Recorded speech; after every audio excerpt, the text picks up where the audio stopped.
I was going to say welcome to starters. No, that felt so stupid. I was going to say welcome to the podcast. No, right, let me rephrase that one. So today on the podcast, I'm pleased to have founder, creator, innovator of Welcome, Gavin Neat. Hello. Hello. That was too easy. Hello. Hello. I like the enthusiasm. That's good start. I like it. So for our listeners, before we jump into what Welcome is all about, tell us a bit about you to date. Who is Gavin? Wow. Okay. Right. Where do I see? The trouble is that at the age of 55, which is where I am now, that can take a long time. And the older you get, the more you have to abridge your first 10 years.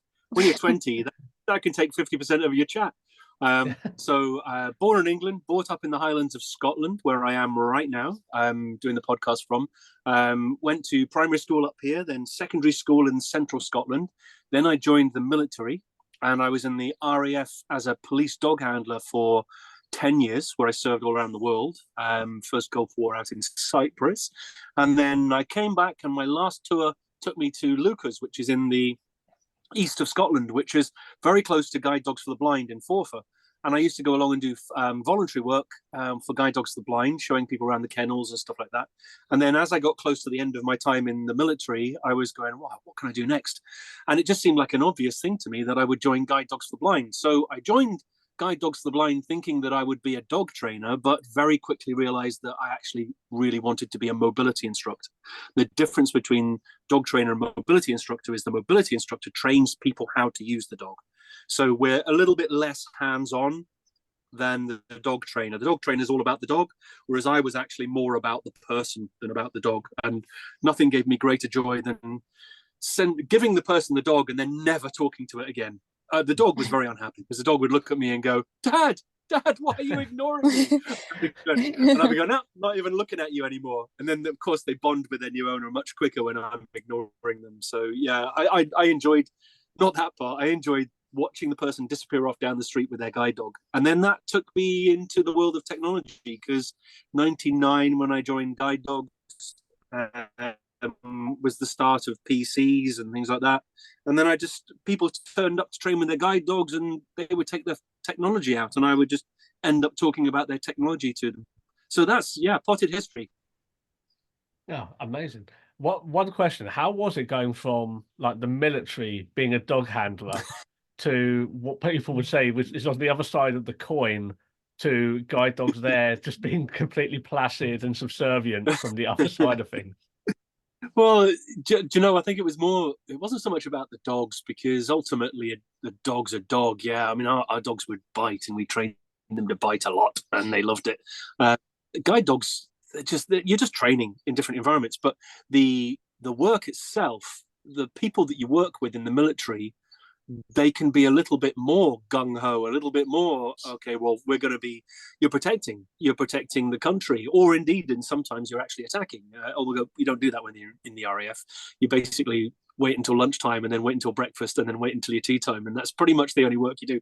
But I loved the attack work stuff. It was fantastic. It was good fun. It was boys' own stories. I was jumping out of helicopters in the Falklands and doing building searches with attack dogs and releasing dogs on criminals and things like that. So that was all really quite exciting for a 21-year-old.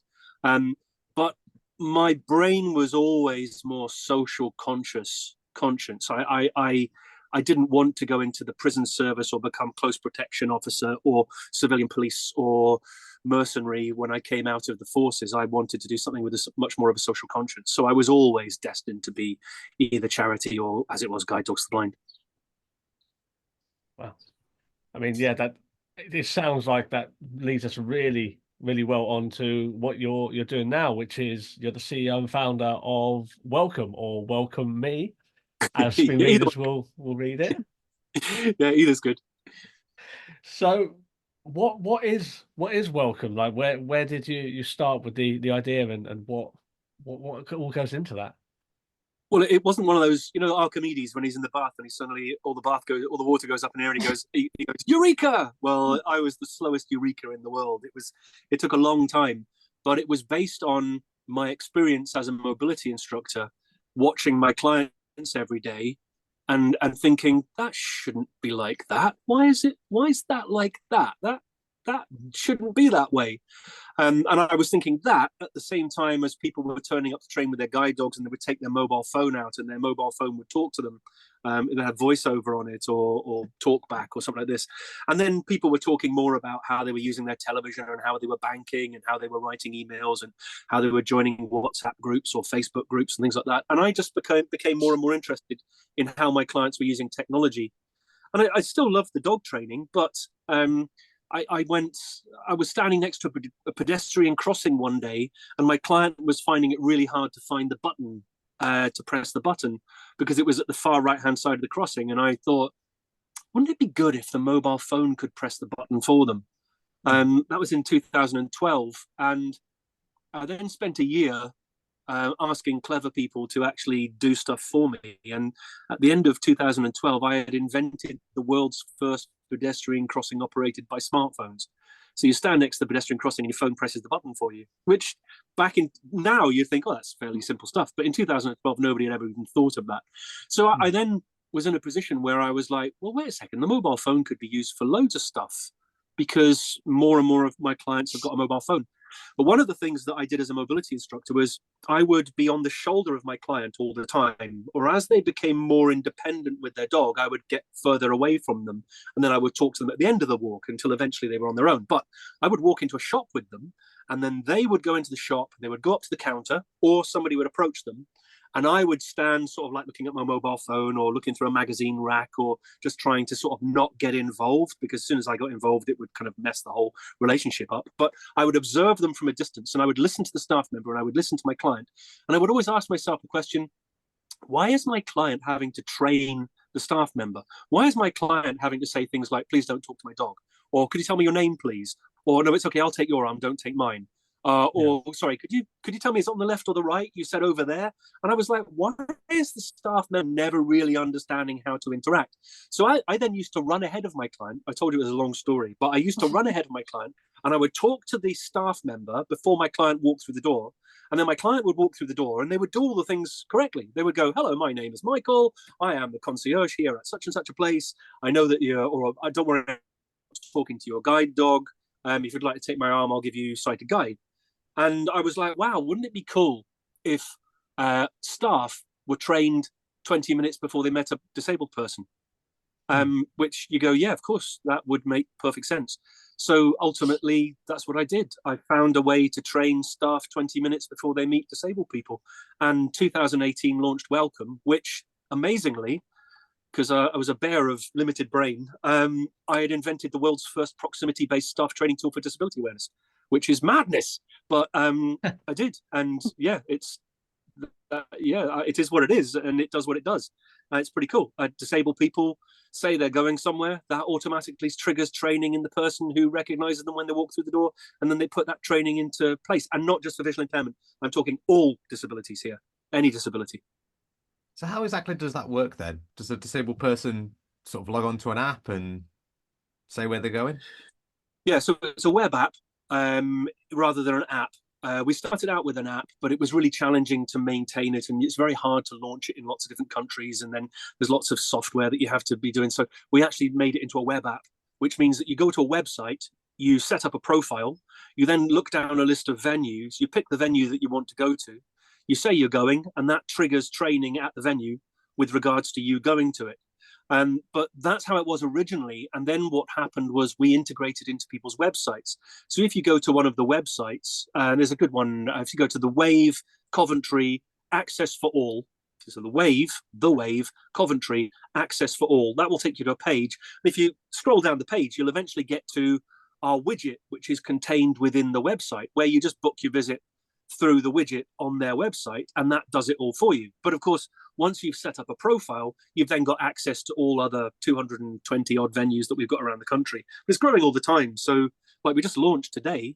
I'll come back to that in a second. I'll tell you a little bit later. But yeah, so a web app that allows disabled people to set up a profile and then say they're going somewhere, which automatically triggers training at the venue they're going to. On this profile, do they put in their needs and what their disability is and things like that? So we don't use the word disability anywhere in the system. What we say, what would you like people to have awareness of? So if somebody's living with Parkinson's, it might be, well, I don't need them to know I'm living with Parkinson's, in which case you put in undisclosed condition, a bit like a sunflower lanyard.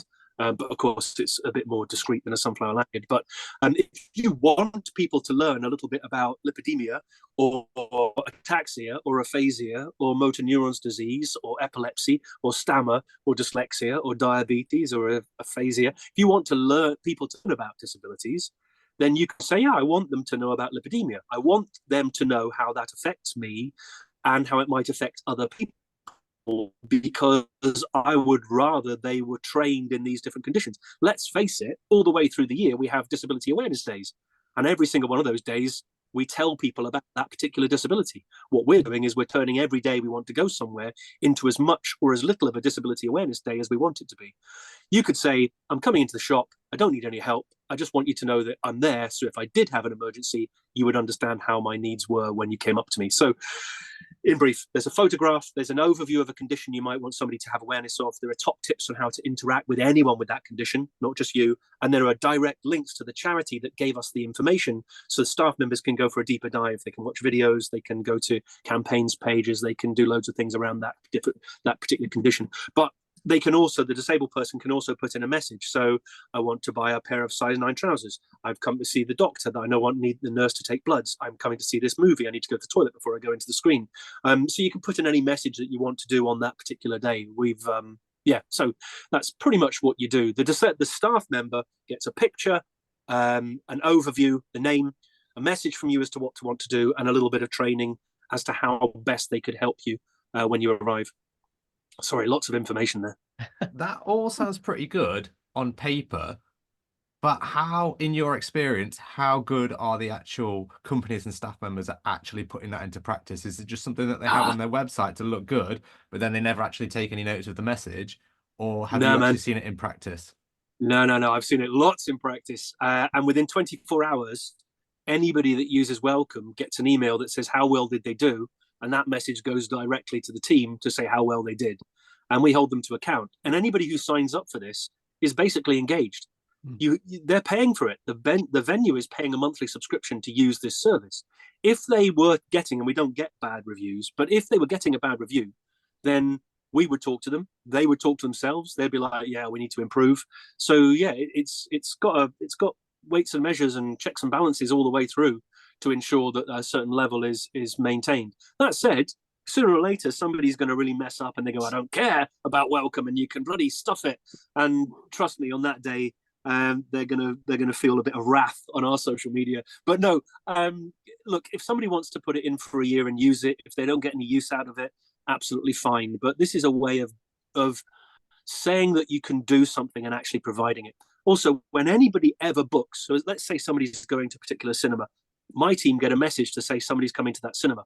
I can see how quickly it takes them to accept the visit.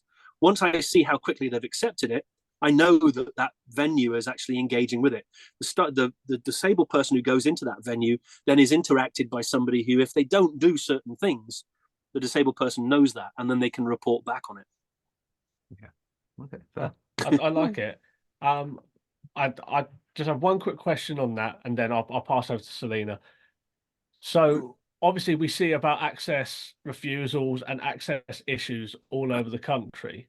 So Yeah. is this a way of sort of encouraging companies to be better, or is there anything you're doing as well as this to try and negate those issues that are coming up? Like recently I saw on Twitter, I think a Hilton hotel expressly says on their website they do not accept service dogs at all. Yeah, and that was more like a typo than anything else. It was a mistake on their part. It wasn't anybody sitting around a table and saying, we don't want assistance dogs. It was a mistake rather than anybody actually saying, here's a policy. I normally find that when you dig into something, you very seldom find that they actively want to discriminate. It's more likely a staff training problem. It's normally a first point of contact security guard or receptionist. It's generally not the owner of Hilton standing on the door and saying, no, we don't accept guide dogs. But that said, I believe there is a need for complaint. Complaint's really important, but anybody that puts Welcome in, I'm not sure I'm going to say guarantee, but I would say I'm 99.9% sure that will never be a guide dog access refusal at a venue that's got welcome in it. So it will just get rid of all issues where there's refusals. And I was a mobility instructor for 18 years. This is one of the reasons this exists. I need to explain to people that the reason somebody discriminates is because they're uneducated in how they should not discriminate. And if you can educate them half an hour before they have an opportunity to discriminate, you can actually improve how they interact with disabled people. Absolutely. Totally agree. We've said that a lot on this show before, actually, about people that discriminate. It is because they're uneducated. We have said that a lot here. And I do think it sounds like a great app, well, not app, web app, you know, and I've definitely had experiences of going to shops and having to educate people. But for someone like myself, then, if I signed up to this platform, how much notice would I have to give to a shop before I went? So it depends on the shop. You may normally find that somebody might think that they need to give 6 hours at the start, but I want them. They very quickly realise that 2 hours is enough. But you can also just turn up. There's absolutely no reason why you can't just turn up somewhere, and you should be able to turn up. But if you think about all of the different venues that you need to book, so a doctor's appointment, they know you're coming probably 2 weeks before you even turn up. A restaurant, you're probably having to book the table. You can just turn up to restaurants, obviously, but if you want to avoid somebody saying no dogs allowed at a restaurant, then book ahead. And then you go, I've got a guide dog. And they go, oh, no problem at all. We know exactly how to interact with you if you've got a guide dog. So I think that I would like to get to a stage where everybody can go everywhere and never face any kind of discrimination. But the way that we learn as humans means that that's never going to happen. In tourism alone, or hospitality or retail, the turnover of staff is so high that if you did training for all of your staff 1 year and it cost you £200,000 to deliver training for 100 people, and you trained them in every single condition, including first aid for epilepsy and dyslexia and some British Sign Language and Irish Sign Language and some American Sign Language and some Australian Sign Language, and you did all of that training and that person left, you'd have to start from scratch with the next staff member. And I think that's something that we have to take into consideration, but we very seldom do. We expect everybody to know everything. Because we just talk about visual impairment and we go, yeah, it's kind of obvious. Introduce yourself. I don't know who I'm talking to if I don't introduce yourself. Wait a second. Talking to somebody who's visually impaired who lip reads, don't have a light source behind you, because that means that they can't see your lips because you've got a light source behind you. Well, that's pretty easy as well. But wait a second. What if somebody's autistic? What about turning music down? You suddenly start thinking of 31 different disabilities and 31 different conditions and then a million different people. And you've got a very difficult situation for a 19-year-old in Costa Coffee to actually deal with. But we're expecting them to get it right every time. And then if they don't, they've probably got a GoPro in their face and they're all over Twitter the next day. Yeah. And that's, I believe in a world where people aren't discriminated against. But I also believe that we need to make sure that we look after people in customer service, because we want people, good people in customer service who go, do you know what? I love giving good customer service, but I don't want to be in a situation where every single time a disabled person walks through the door, the staff member goes, I'm avoiding getting to shit here.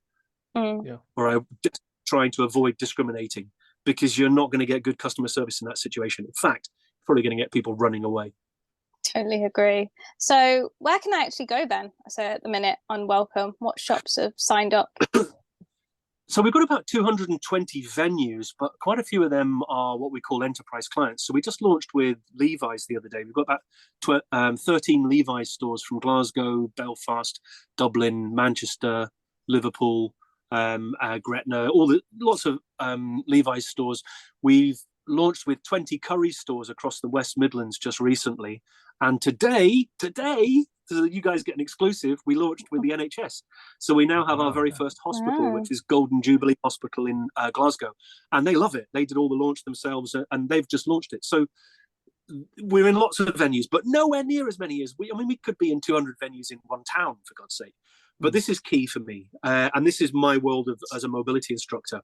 I want disabled people to tell me where they want it. And not just tell me, I want them to turn around to IKEA and say, I'd like to see you put welcome in. What's welcome? What's this new system that lets you know about me turning up? Oh, we didn't hear about that. Can you tell us a bit more? Yeah, you just go to well-co.me and you'll see their website, and then you can contact them. And then one disabled person does that, and then the following week another disabled person goes, you should have welcome. And then you should have welcome. And before long, you've got 1,000 people saying, oh, you need to get welcome. And then they go, yeah, I think we're going to get welcome. Or at least we're going to have a conversation about it. So we ask disabled people where they want us. And they can go to our help section within the service. They can request a venue. They can say, I want you in my local Sainsbury's. We will contact Sainsbury's and we will say, we've now got 1,500 people saying you should have welcome. Yeah. If you think about it from the point of view of going through a charity where they say, we want you to sign a petition. You can have 50,000 signatures on a petition and it will get raised in the House of Commons and it won't necessarily go anywhere after that. Guarantee you, if I had 50,000 people say IKEA should have welcome, IKEA would have welcome. 10,000, 5,000, 1,000 would probably do it, because they're going to spend what, 60 to 100 pounds a month on welcome as a service, and disabled people are going to spend that in their store. So why wouldn't you want to provide better service? Yeah. And like the purple pound, would you say that's a thing then that they need to be thinking about more, these companies? Yes, but no, but yes, but no. This is so frustrating. I've heard so many people talk about the purple pound. I've talked about it myself. We all talk about it, but prove it. Where is it? So I put welcome into, and this is just frustrating on the part of, this is where I need to draw a line between the two. I need to go, well, frickin' prove it. We've got 20 stores across the West Midlands that are all Currys. And I put a call out to newspapers, to different disability service providers, to disabled people all over the West Midlands saying, and Currys said, if you can get 50 visits in the space of 6 weeks, that's 50 people just going to Currys, anybody at all who's disabled going to Currys, then we will look at a national rollout. And all of our social media is 50 visits in 6 weeks. We've got a national rollout. We can prove the purple pound exists. So far, we've had 6 visits in 4 weeks. So look, we can shout at business, we can shout at society until we're blue in the face. But sooner or later, we actually have to prove it's true.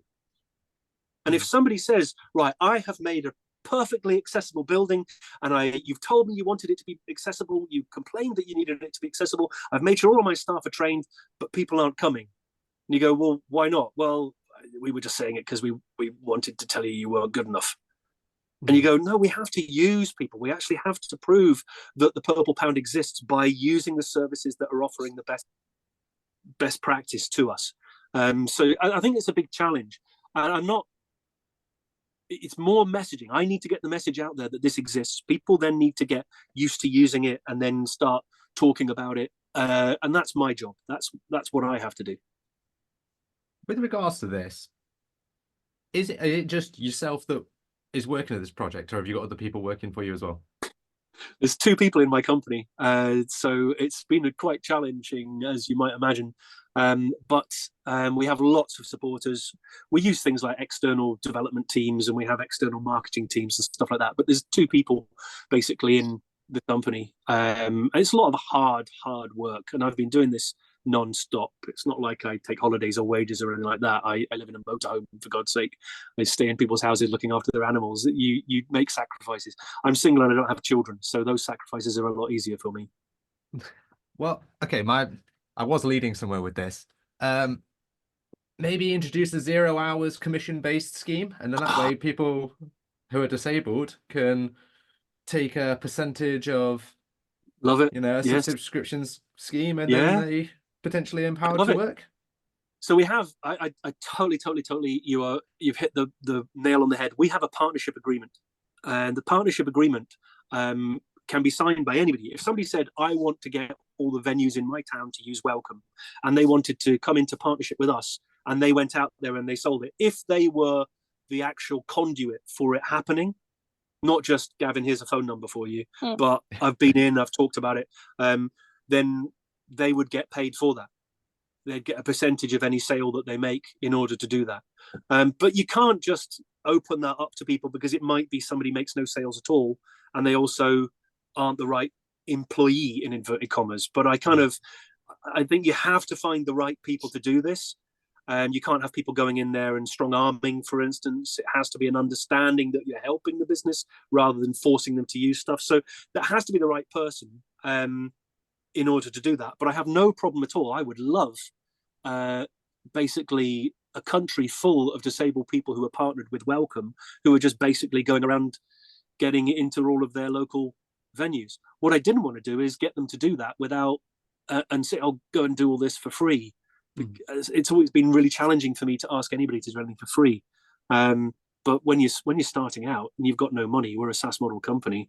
It's very hard to get anything done without, and I can't pay people. So I just want people to use it. And if they like it, a bit like Uber doesn't tell you to tell somebody about, Uber's a bad example. Airbnb doesn't tell you to tell somebody else about Airbnb. You do it because you use Airbnb and go, I used Airbnb. You might get money off if you recommended somebody, and I think that's not a bad thing. But generally speaking, I just want people to use it and go, bloody hell, this is brilliant. I'm going to use it more and tell other people about it. Yeah. But I take your point, and let's have a chat, because if you fancied getting your local cinema and your local council involved and you wanted to enter into a partnership agreement with my company, then I'd be over the moon. Oh, we'll definitely chat with what I do for a living as well. So, but that we'll do that after we recorded. But no, I think it's a really, really great way of doing it, and it's what I like is what you're doing. It's proactive, as opposed to just being a passive. Oh, it's there, like. And I think there are other schemes out there and ideas and other concepts in the disability space that are they're there, but they're not necessarily pushing them, and there's a lot of work that's going to where this is proactive. It's the companies, they want to be involved in this, or they should want to be involved, and it's a better service for disabled people. And that's such an important thing, because you're getting the buy-in on both sides. It's just about getting it out there. Yeah, it just takes time. It does take time. But the people who've used Welcome absolutely love it. In fact, while you're asking me the next question, I'm going to try and find a message that was sent to me last night or the night before. In fact, it won't take me long to find it because it's not far away. Here we go. Right, this lady wrote to me after seeing something online, and she wrote the following. And I didn't know I wasn't connected on LinkedIn. Hi, Gavin.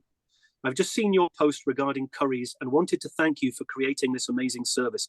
As a deaf person, it can be quite intimidating opening a conversation with a staff member or anyone who is not prepped on my communication needs and who I have no idea of how they will react to me. Your solution would also potentially minimize the anxiety and disruption I constantly get from other shoppers who want to pet and therefore distract my assistance dog. Thank you. This is a fantastic idea and a great excuse for me to treat myself to something new from Currys. My local store is participating. I work in the tech software industry, and I am a big supporter of improved access for disabled people. So your product is impressive to me from both a work and personal perspective, and I look forward to following its progress. You get that and you just go, whoa, I don't even need to be paid. When I get shit like that. Yeah, if I got one of those a day, seriously, I would walk around with a spring in my step. Yeah.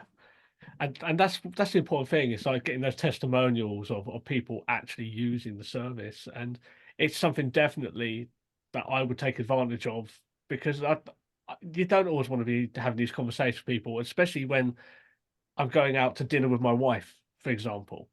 It's like, I don't want her to be looking after me sometimes. Sometimes you want to have a nice evening. And if they knew before I was there and there were provisions in place for me and my guide dog, and I could just chill out and be the non-blind guy for the night for my wife, Whoa. It'd be such a win.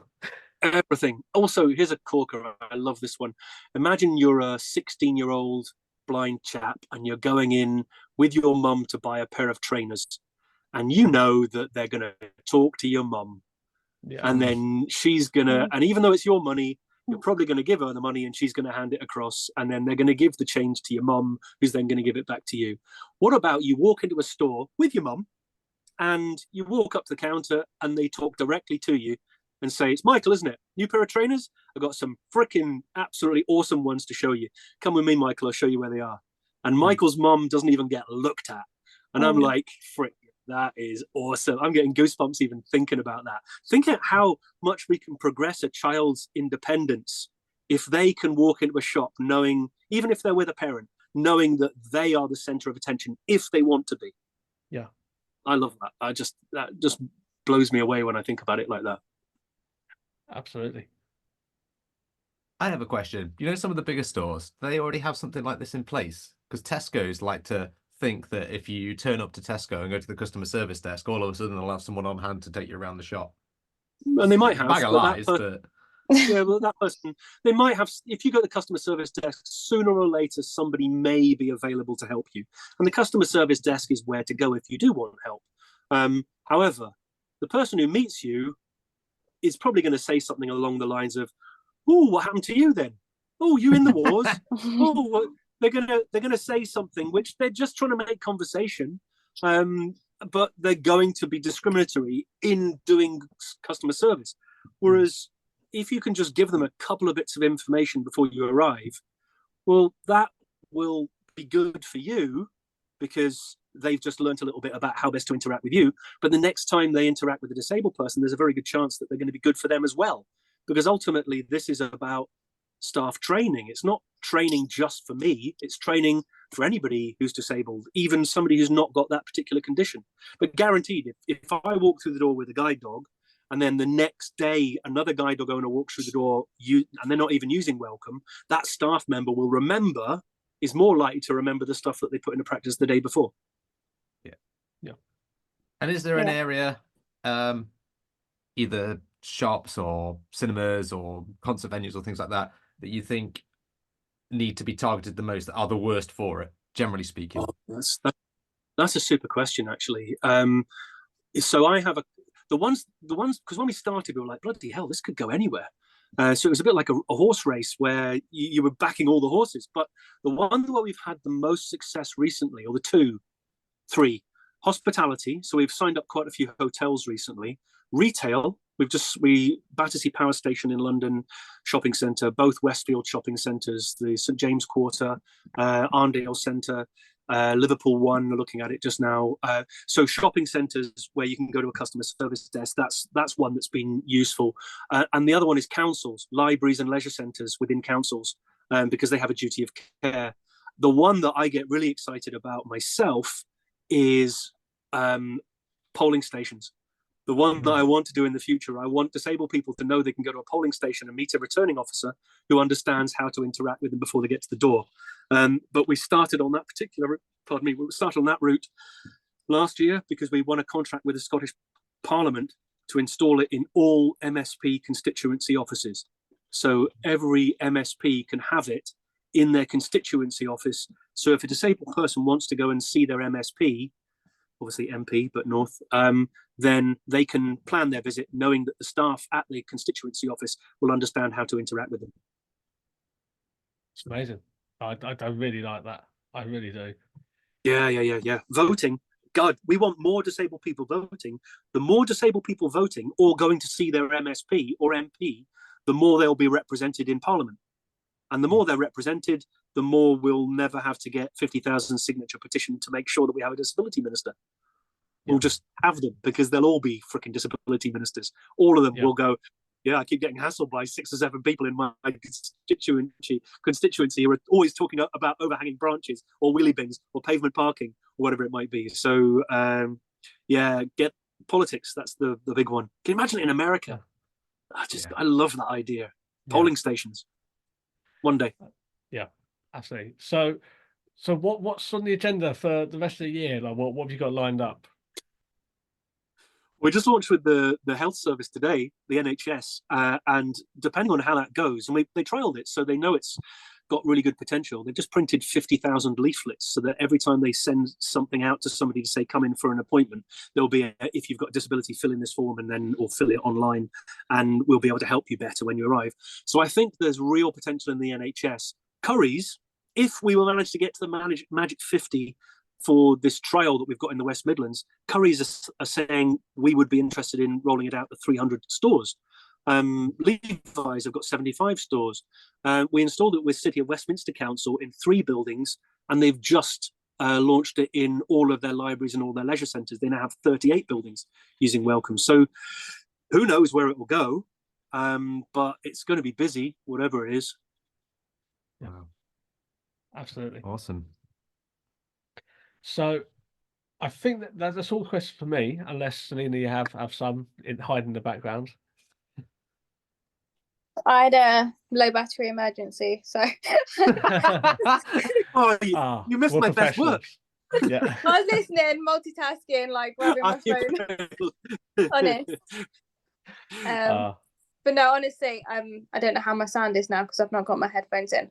But anyway, honestly, this all just sounds really good and something I'll definitely be using. I think my local curries in Leicestershire is on your list of shops. So please. I'll do it. Before the 28th. In fact, could you do it 40 times in a row? That would be really useful. They might get suspicious. Or they'll be really good at helping me, though. I think you could get away with doing it once, or twice would be perfect. But if you've got any friends in the area, then just say, please go and give it a shot.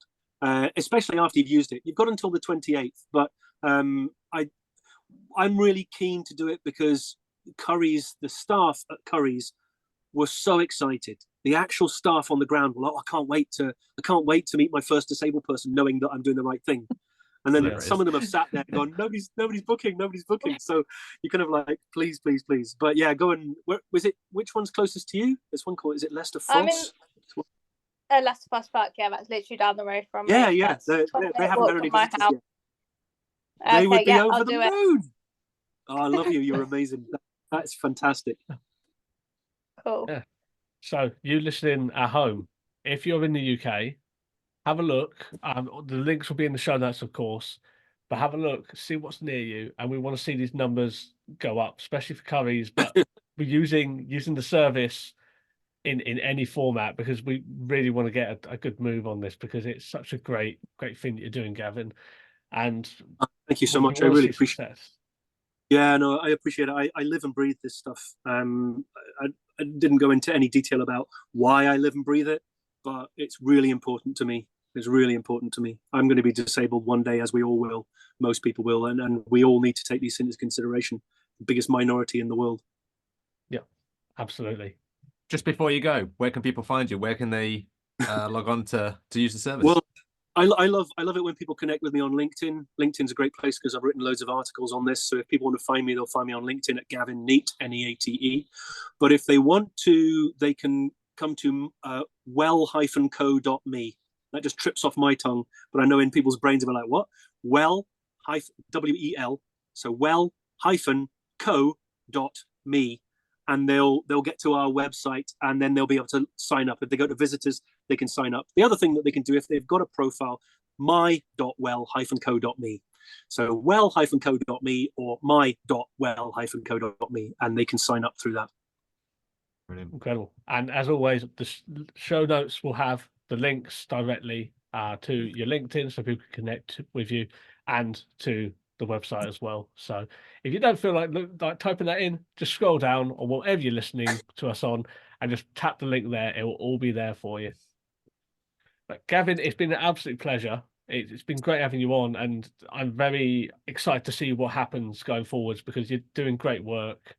And cool. I look forward to engaging. I want to give this a go. Yeah, thank you so much. And give me some feedback and we can improve it all the time. So if there's something you want better, just let us know. And thank you so much for being a guest on your podcast. It's a super thing to be doing. Thanks very much for coming on. Thank you. Thanks.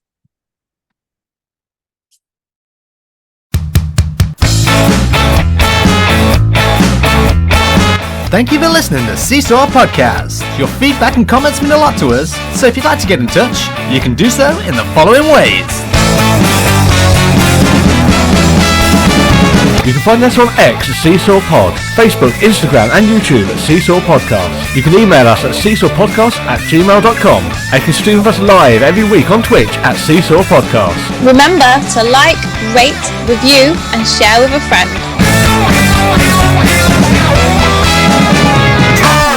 This podcast was recorded in front of a blind audience.